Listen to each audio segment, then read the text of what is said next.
여러분, 수험생들이 힘들고 어려울 때 어떻게 하는가 하면은 들어가고자 하는 대학교에 배지 있죠. 그 배지를 보면서 내가 훗날 이 배지를 달고 나도 이 학교에 다녀야 한다라고 새로운 결심을 한다고 합니다. 그뿐만 아니라 목회자들도 어떤 지역에 또 어떤 장소에 교회를 건축하고자 할 때에 그 토지에 가서 매일마다 여리고성 무너뜨리는 것처럼 성을 돈다고 합니다. 여러분들은 신앙생활 할 때에 어렵고 힘들 때 어떻게 그 어려움 위기를 극복해 나가십니까? 여러분, 요한계시록의 구조는 크게 세 가지 구조로 나타납니다. 첫 번째 구조가 과거 계시입니다. 즉 요한계시록 1장을 의미하고 있죠. 요한계시록 1장에는 부활하신 예수님에 대해서 말씀을 하고 있습니다.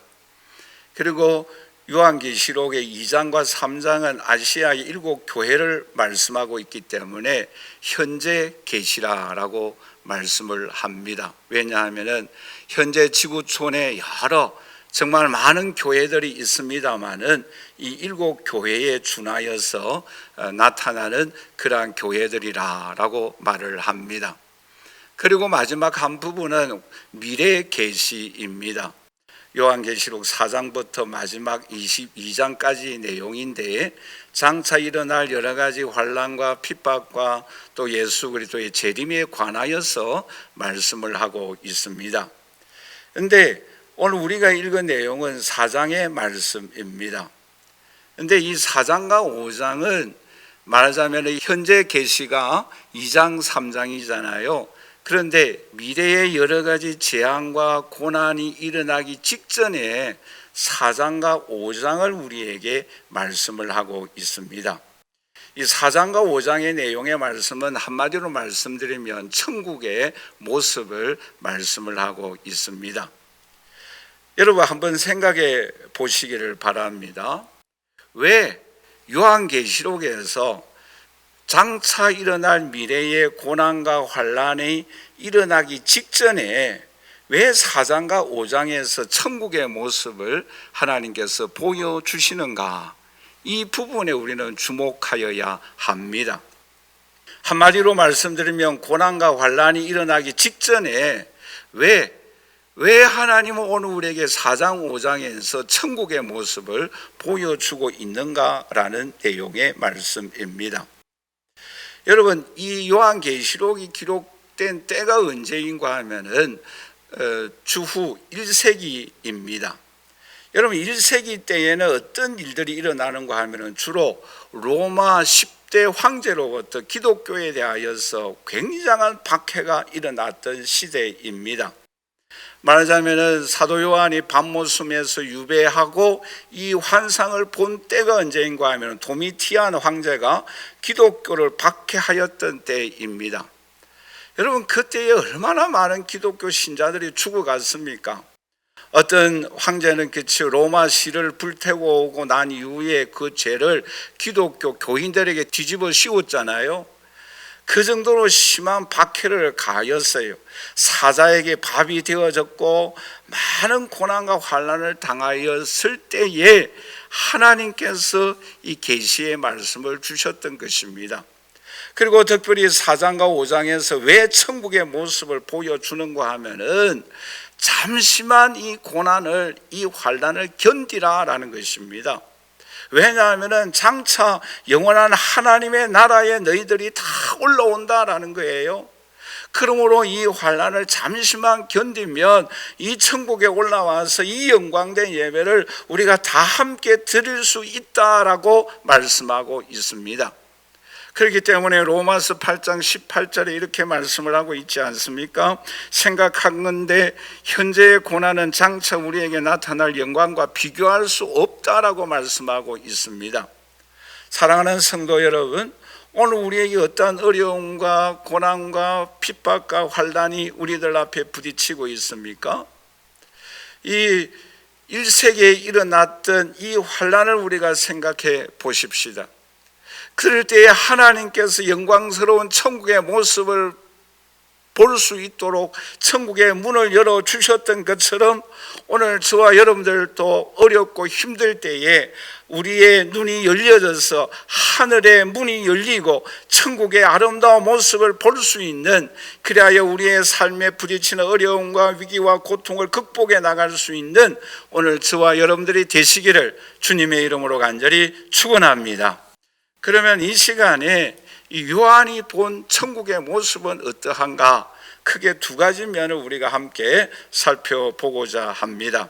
첫째의 모습은 어떤 모습인가 하면은 우리 한번 다 같이 따라서 할까요? 예배의 모습을 보았다. 여러분, 요한이 가장 먼저 본 모습이 무엇인가 하면은 하늘문이 열렸을 때에 하늘에서 예배드리는 모습을 보았다라고 말씀을 하고 있습니다. 여러분, 오늘 본문에서 이 예배 드리는 모습은 너무나 장엄하고 위대하고 무엇라 표현할 수 없을 정도로 영광스러운 모습으로 예배를 드리고 있는 모습이에요. 우리가 이 짧은 시간에 이 천국의 모습의 영광스러운 모습을 다 말씀드릴 수는 없습니다만은 이 천국의 영광스러운 모습 속에서 어린 양 예수의 모습이 나타나고 있습니다. 여러분, 오늘 본 말씀 조금 지나서 요한계시록 5장 6절 말씀을 우리 한번 다 같이 읽어보도록 하겠습니다. 내가 또 보니 보좌와 네 생물과 장로들 사이에 한 어린 양이 서 있는데 일찍이 죽임을 당한 것 같으라 라고 말씀을 하고 있습니다. 여기서 그 보좌 옆에 서 있는 어린 양 예수님이 계시다라고 말씀을 하고 있습니다. 그런데 여기서 어린 양이라는 이 단어 속에 헬라어가 어떤 의미의 말씀인가 하면은 예수님이 십자가 위에 피 흘리시고 고난당하시고 부활하시고 죽음을 당하신 그 예수님이 아니고, 여기에서 나타나는 어린 양은 아르니온이라는 헬라어를 단어를 사용하였는데, 이 내용의 말씀은 죄와 싸우고 피 흘리시고 전쟁을 하시고 우리의 신앙의 삶에 우리에게 역사하여서 힘을 주시고 싸우고 승리하는 그러한 모습의 예수님을 의미하고 있다라고 말씀을 하고 있습니다. 그리고 또 한 가지 모습은 무엇입니까? 하나님이 보좌에 앉아 계십니다. 그리고 24 보좌가 나타납니다. 이 24 보좌에 앉으신 분은 누구를 의미하고 있는가 하면은 신구약에 나타나는 예수 믿는 사람들의 대표를 의미하고 있습니다. 구약의 12지파와 예수 그리스도의 사도 12제자들을 의미하고 있습니다. 그렇기 때문에 이분들은 신구약에 나타나는 예수 그리스도를 믿는 모든 사람들의 대표로 나타나고 있습니다. 그런데 또 그 하나님의 보좌 양편에는 뭐예요? 각종 보석들이 나타나 있어요. 그리고 번개가 있고 우레소리가 나타나고 있다라고 말씀하고 있지 않습니까? 이것은 하나님의 보좌의 천국의 영화로운 모습을, 영광스러운 모습을 우리에게 말씀을 하고 있지요. 여러분, 이것은 우리가 뭐라고 말할 수가 없어요. 너무나 영광스러운 모습이지 않습니까? 그런데 이 영광스러운 모습을 본 사람들의 반응이 어떠한가? 두 가지 면을 우리가 함께 살펴보고자 하는데, 하나의 내용의 말씀은 뭔가 하면은 우리 조금 전에 읽었습니다마는 우리 10절 말씀을 우리 한번 다 같이 읽어보도록 할까요? 24 장로들이 보좌에 앉으신 이 앞에 엎드려 세세토록 살아계시는 이에게 경배하고 자기의 관을 보좌 앞에 드리며 라고 말씀을 하고 있습니다. 여러분, 11절 말씀에는 우리 주 하나님이여 영광과 존귀와 권능을 받으시는 것이 합당하오니라고 말씀을 하고 있죠.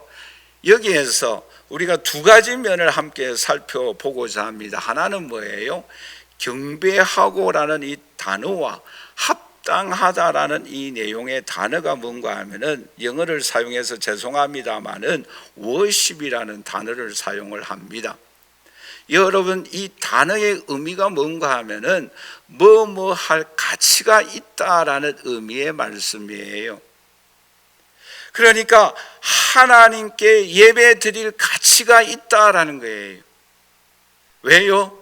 어린 양 예수님께서 우리의 죄를 위하여 십자가에 죽으실 뿐만 아니라 우리들이 이 땅에 죄와 싸우고 이단과 싸우고 질병과 싸우고 환경과 싸워 나갈 때에 우리가 싸워서 승리할 수 있도록 도와주시는 어린 양이 계시기 때문에 우리는 그 어린 양 앞에, 그 보좌에 앉으신 하나님 앞에 마땅하게 예배 드려야 한다라는 거예요. 우리가 그 하나님 앞에 마땅히 경배하고 마땅히 엎드려서 찬양하고 존귀와 영광과 감사를 올려드려야 할 마땅할 대상이 되시는 그 하나님 앞에 예배드리는 모습을 여기서 오늘 우리에게 말씀하고 있습니다. 여러분, 그뿐만 아니라 한 가지 또한 우리가 주목하여야 할 내용의 말씀이 있는데, 그게 뭔가 하면은 관을 하나님 앞에 다시 드린다라고 말씀하고 있습니다. 여러분, 여기서 관은 어떤 관을 의미하고 있는가 하면은 월계관을 의미하고 있습니다. 경기에서 싸워서 승리하는 사람이 쓰는 월계관을 의미하고 있지요. 여러분, 오늘 저와 여러분들이 천국에 올라가면은 오늘 저와 여러분들 이 땅에서 죄와 싸워서 승리하고 맡은 사명 잘 감당함으로 인하여서 오늘 저와 여러분들에게 주님께서 우리에게 씌워주시는 월계관이 반드시 있는 줄 믿습니다.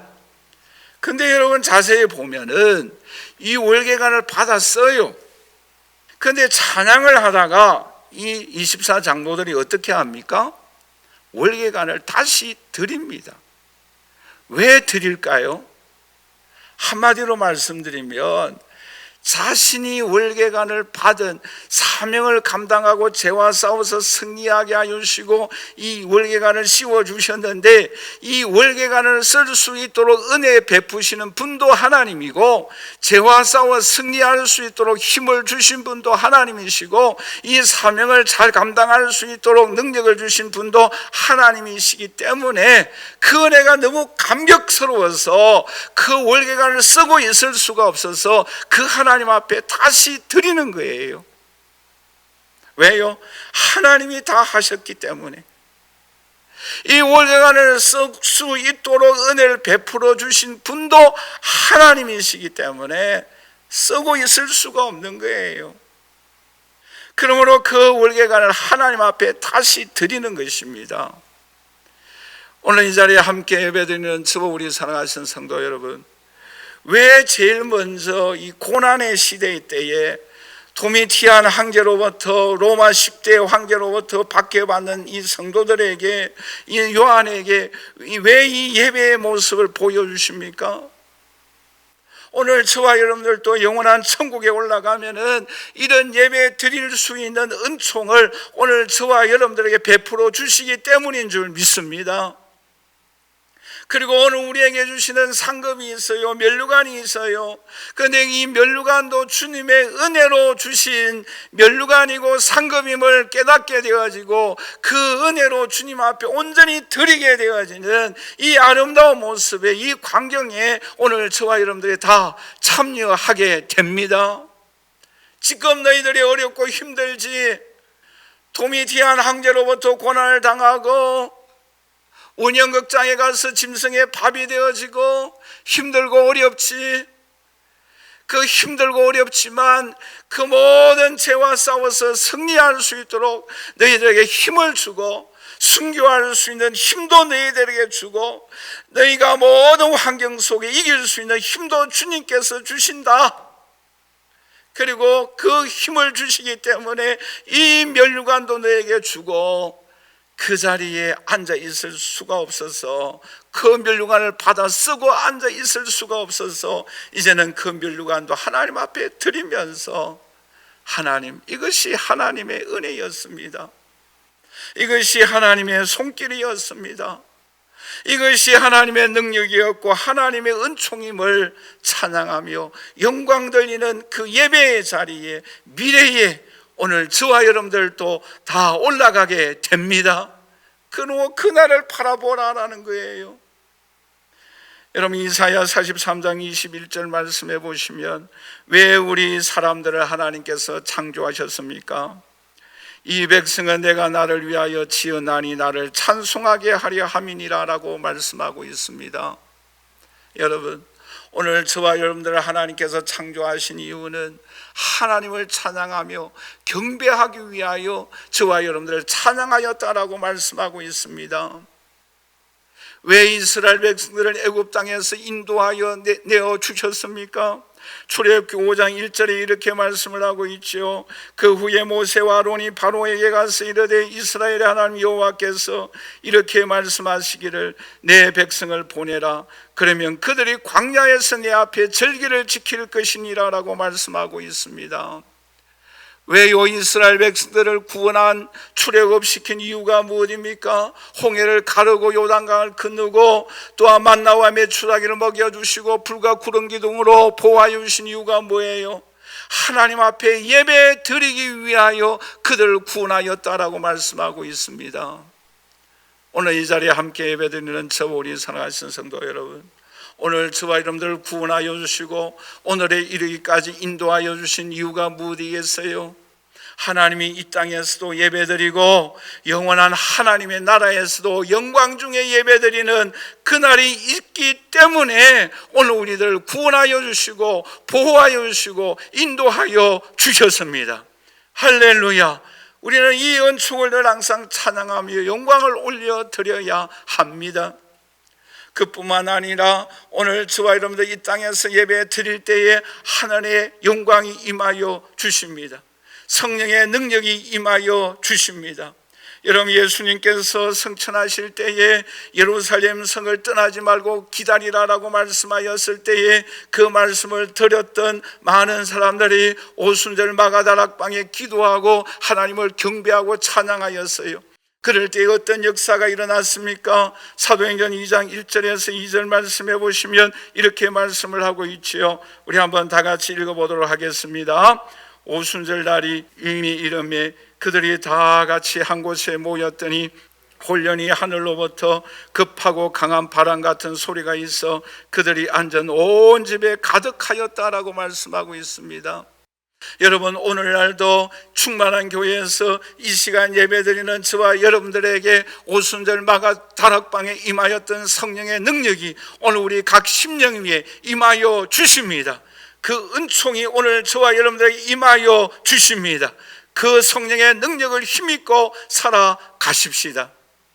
여러분, 영국이 독일과의 전쟁에서 패배의 위험에 처하였습니다. 여러분, 그럴 때 영국 정부가 윌리엄 템플턴 목사님에게 요청했어요. 라디오 방송을 통해서 전 국민에게 희망의 위로의 메시지를 전하여 달라고 요구를 하였어요. 그럴 때에 윌리엄 템플턴 목사님께서 이렇게 말하였습니다. 전쟁은 너무나 큰 일입니다. 그러나 하나님 앞에 예배드리는 것은 더 큰 일입니다. 그러므로 지금은 하나님을 예배할 때입니다라고 말씀을 외쳤어요.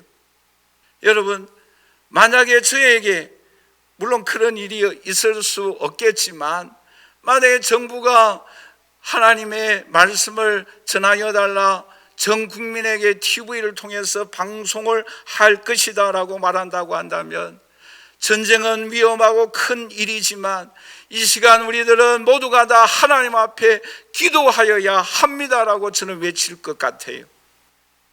여러분, 그런데 보세요. 윌리엄 템플턴 목사님은 지금은 예배할 때이다라고 말씀하고 있습니다. 여러분, 전쟁은 굉장히 큰 일입니다. 위기입니다. 여러분, 우리의 삶의 현장에서도 너무나 어렵고 힘든 일들이 많이 있지 않습니까? 여러분, 어떤 분들은 우리 교회 성도님이신데 하나님 앞에 예배 드리고 싶습니다마는 질병 때문에 아픔 때문에 예배를 드리지 못하고 있어요. 또 우리의 신앙의 삶 속에 우리의 환경으로 인하여 주위에 일어나는 여러 가지 사고와 사건으로 인하여 예배 드리지 못하는 안타까운 그 삶의 현장에 부딪힐 때가 우리는 있지 않습니까? 예배를 방해하는 사탄의 역사들도 많이 있습니다. 이러한 위기 때에 오늘 저와 여러분들이 하여야 할 일이 무엇이겠어요?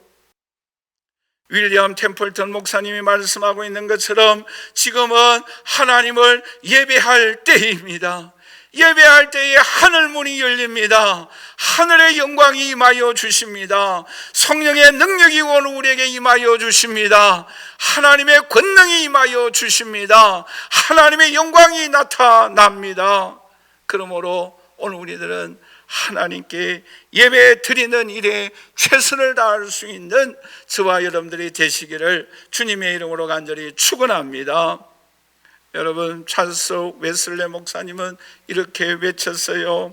오 하늘로부터 오셔서 순결한 천상의 불을 나누어 주시는 주님이시여, 내 마음의 천한 제단 위에 거룩한 사랑의 불을, 성령의 불을 피워 주옵소서. 하늘의 불을 타오르게 하여 주시옵소서라고 기도하였습니다.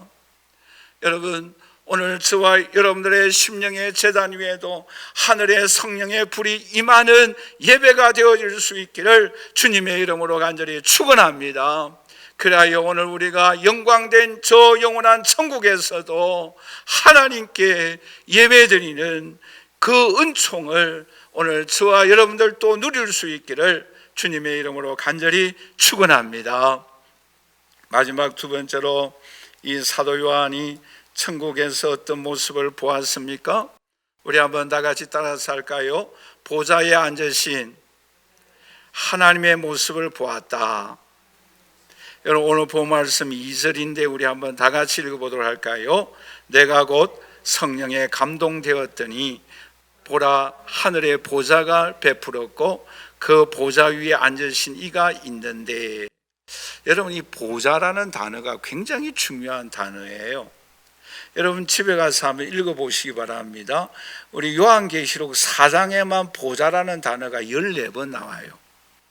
그리고 요한계시록에서 보좌라는 단어가 46번 나옵니다. 그런데 이 보좌라는 이 단어의 뜻이 뭔가 하면 세 가지 중요한 의미가 있어요. 하나가 뭔가 하면 통치입니다. 그리고 또 하나의 의미가 뭔가 하면 심판이라는 의미가 있어요. 또 하나의 중요한 의미가 뭔가 하면 영광이라는 뜻이 있습니다. 그러니까 이 보좌라는 단어가 나오는 것은 통치와 심판과 영광을 의미하고 있다라는 거예요. 그런데 여러분, 이때 당시의 보좌는 누가 앉는다고 생각하였는가 하면은 로마 황제가 앉는 걸로 생각하고 있었어요. 그러니까 보좌라고 한다면 로마 황제를 먼저 떠오르게 하였던 시대였다라는 거예요. 그러니까 로마 황제가 뭐 한다는 거예요? 통치한다는 거예요. 또 로마 황제가 뭐예요? 심판한다는 거예요. 그 로마 황제에게만 영광을 돌리게 하여 달라라는 거예요. 그래서 네로 황제는 자기에게 영광을 돌렸다가 어떻게 되어졌어요? 충이 먹어 죽게 되는 거예요. 그런데 오늘 본 말씀에는 요한계시록에서는 이 보좌에 누가 앉아 있다라고 말씀하고 있습니까? 하나님이 앉아 계신다라는 거예요. 여러분, 보좌에 하나님이 앉아 계신다라는 의미는 뭐예요? 로마 황제가 이 세상을 통치하고 심판하고 영광 돌리는 것이 아니라 뭐예요? 하나님이 이 세상을 통치하시고 하나님이 심판하시고 하나님께만 영광을 돌려야 한다라는 내용의 말씀입니다. 여러분, 이 사실을 믿습니까? 우리 한국도 마찬가지예요. 대통령이나 위대한 정치가나 미국 대통령이 또 미국의 유명한 과학자가 이 세상을 통치하고 있는 것이 아니라 하나님이 이 세상을 통치하시고 심판하시고 모든 영광을 하나님께 올려드리는 저와 여러분들이 되시기를 주님의 이름으로 간절히 축원합니다. 하나님만이 이 세상을 통치하고 계세요. 하나님만이 앞으로 이 세상을 심판하십니다. 또 우리는 저와 여러분들은 하나님께만 영광을 올려드리는 저와 여러분들이 되시기를 주님의 이름으로 간절히 축원합니다. 여러분, 그럼 왜 보좌에 앉으신 하나님을 보여주십니까? 간단하잖아요. 1세기 말에 순교를 당하고 짐승의 밥이 되어지고 핍박을 당하는 그 성도들에게 왜 이 모습을 보여주십니까? 로마 황제가 통치하는 것은 잠깐이다라는 거예요. 하나님이 이 세상을 통치하고 계시고 하나님이 앞으로 이 세상을 심판하실 것이고 그러므로 하나님께만 영광을 돌려야 한다라는 사실을 보여주고 있는 거예요. 그리고 요한에게도 뭐예요? 지금 어려운 가운데 밤모섬에 와서 유배 생활을 하고 있지만 하나님이 이 세상을 심판하시고 하나님 나라에 올라가서 예배드리고 영광 중에 참여하는 그날이 있음을 보여주고 있다라는 거예요. 여러분, 스데반이 순교할 때에 어떻게 이 스데반이 순교하였습니까?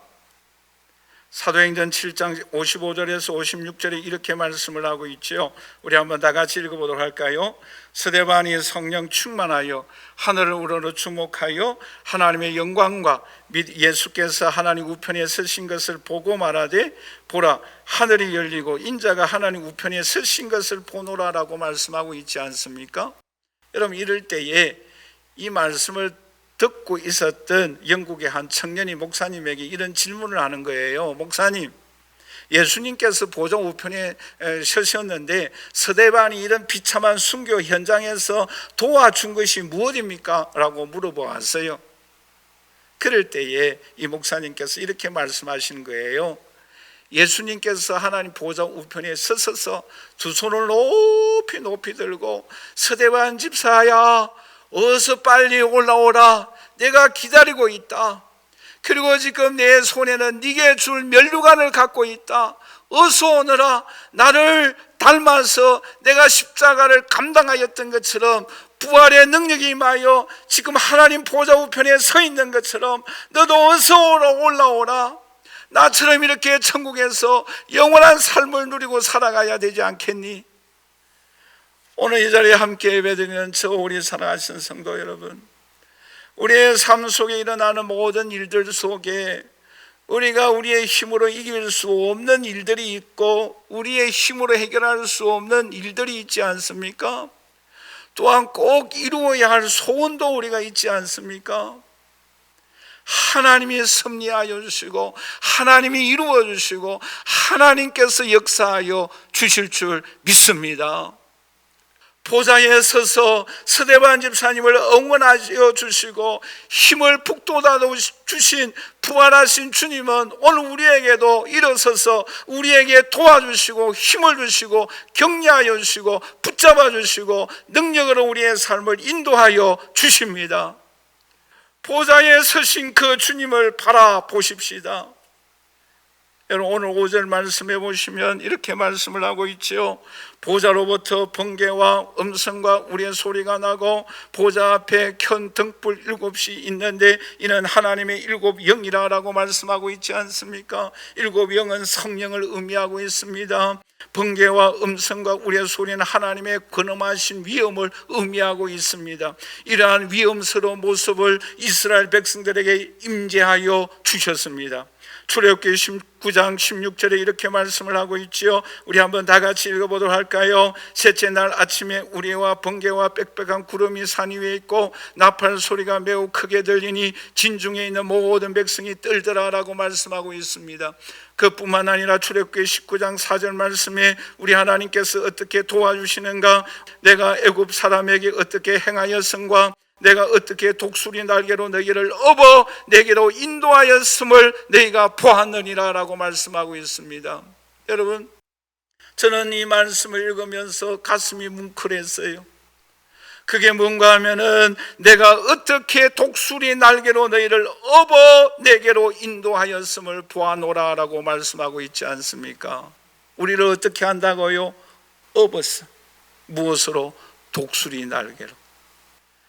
여러분, 2022년 올 한 해도 지금까지 우리의 인생의 삶을 독수리 날개로 업어서 인도하여 이 시간 예배 드리고 있음을 감사하십시다. 더 나아가서 우리의 남은 생에도 독수리 날개로 업어서 우리의 삶을 인도하여 주십니다. 하나님 보좌에 앉으신 그 주님, 그 주님은 이 세상을 통치하고 계십니다. 다스리고 계십니다. 오직 우리들은 주님 앞에 영광을 올려드려야 합니다. 여러분, 이스라엘 백성들을 어떻게 하나님께서 인도하여 주셨습니까? 10가지 재앙으로 모든 우상들을 다 타파하였습니다. 여러분, 이 세상도 우상이 있지 않습니까? 이단도 있지 않습니까? 주님께서 능력의 지팡이를 가지고 우리 앞을 가로막는 모든 이단도, 우리 앞을 가로막는 모든 우상들도, 우리 앞에 가로막는 모든 골리앗도 주님께서 쳐 부수어 주실 줄 믿습니다. 왜요? 보좌에 앉으신 분이 하나님이시기 때문입니다. 여러분, 이사야 시대도 너무나 힘들고 어려웠어요. 이사야 1장 5절에서 6절에 이렇게 말씀을 하고 있지요. 우리 한번 다 같이 읽어보도록 할까요? 너희가 어찌하여 매를 더 맞으려고 패역을 거듭하느냐? 오, 머리는 병들었고 마음은 피곤하였고 발바닥에서 머리까지 상한 곳이 없이 상한 것과 터진 것과 새로 맞은 흔적뿐이거늘 그것을 짜며 싸매며 기름으로 부드럽게 함을 받지 못하였도다. 여러분, 시대가 얼마나 힘들겠어요? 새로 입은 그 상처도 있다라고 말씀하고 있지 않습니까? 계속해서 어렵고 힘든 일들이 부딪히는 거예요. 여러분, 내년에 경제가 더 어렵다고 하지 않습니까? 데모도 하고 있지 않습니까? 여러분, 그러나 이러한 가운데 이사야 시대 때에 이 어려움을 극복할 수 있었던 비결이 어디에 있었습니까? 이사야 6장 1절 2절을 우리 한번 다 같이 읽어보도록 할까요? 우시야 왕이 죽던 해에 내가 본적 주께서 높이 들린 보좌에 앉으셨는데 그의 옷자락은 성전에 가득하였고 라고 말씀하고 있습니다. 여러분, 보좌에 앉아 계신 주님이 계세요. 그리고 그 옷이 성전에도 덮어 주셨다라고 말씀하고 있습니다. 그 성전에도 가득하였다라고 말씀하고 있습니다. 이것은 무엇을 의미하고 있습니까? 하나님이 이 세상을 통치하고 다스리고 계신다라는 거예요. 하나님이 교회를, 성전을 다스리고 통치하고 계신다라고 말씀하고 있습니다. 오늘 저와 여러분들의 삶도, 우리의 모든 생애도 주님께서 다스리고 통치하고 다스리고 계심을 믿습니다. 우리는 그분만을 의지하며 나아가야 합니다. 여러분, 로마서 11장 33절에서 36절 말씀에 오늘 우리에게 주님이 어떤 분이신가라는 것을 분명하게 말씀해 주고 있습니다. 우리 한번 다 같이 읽어보도록 할까요? 깊도다 하나님의 지혜와 지식의 풍성함이요 그의 판단은 헤아리지 못할 것이며 그의 길은 찾지 못할 것이로다. 누가 주의 마음을 알았는가? 누가 그의 모사가 되었느냐? 누가 주께 먼저 드려서 갚으심을 받겠느냐? 이는 만물이 주에게서 나오고 주로 말미암고 주에게로 돌아감이라. 그에게 영광이 세세에 있을지어다. 아멘. 할렐루야. 여러분, 모든 만물들이 주님께로부터 나오고 주님으로 말미암아 돌아가고 또 마지막에 주님 앞으로 돌아가게 되어지는 이 놀라운 은총을, 이 놀라운 하나님의 역사를 오늘 저와 여러분들 믿고 그 하나님을 의지하며 그 하나님을 바라보며 나아갈 수 있는 오늘 저와 여러분들이 되시기를 주님의 이름으로 간절히 축원합니다. 여러분, 루터가 종교 개혁을 하다가 너무나 힘든 때가 있었어요. 저녁에 집에 돌아와서 이 루터가 너무나 힘들고 지쳐서 마지막으로 하나님 앞에 이렇게 기도하고 잠을 잤다고 합니다. 하나님, 이 세상도 하나님의 것입니까? 나의 것입니까? 교회가 하나님의 것입니까? 아니면 나의 것입니까? 하나님, 교회도 세상도 저의 모든 생애도 하나님의 것이지 않습니까? 그러므로 하나님께 모든 것을 맡깁니다. 그리고 저는 평안히 잠을 자겠습니다. 여러분, 우리의 삶에 지치고 힘들 때가 있지 않습니까? 모든 것이 하나님의 손에 의하여 이루어짐을 믿습니다. 하나님을 의지하며 하나님 앞에 맡기고 주님만을 바라보며 살아가십시다. 오늘 이 자리에 참석한 예배드리는 저와 여러분들은 영원한 하나님의 나라에서도 영원토록 예배드리는 하나님의 은총이 모든 저와 여러분들에게 임하여 주실 줄 믿습니다. 우리는 그때에 다 함께 참여하여 예배를 드릴 것입니다. 또 이 시간 예배 드릴 때에 하늘의 영광이 오늘 우리에게 임하여 주실 줄 믿습니다. 그 하나님은 보좌에 앉아 계시는 분이십니다. 우리의 삶의 모든 것을 다스리고 통치하시고 주관하여 주시는 분이십니다. 그분 앞에 우리의 모든 것을 맡기고 의지하며 살아감으로 인하여 하나님의 놀라운 역사와 은총을 힘입고 하나님 앞에 영광을 올려드리는 저와 여러분들이 되시기를 주님의 이름으로 간절히 축원합니다.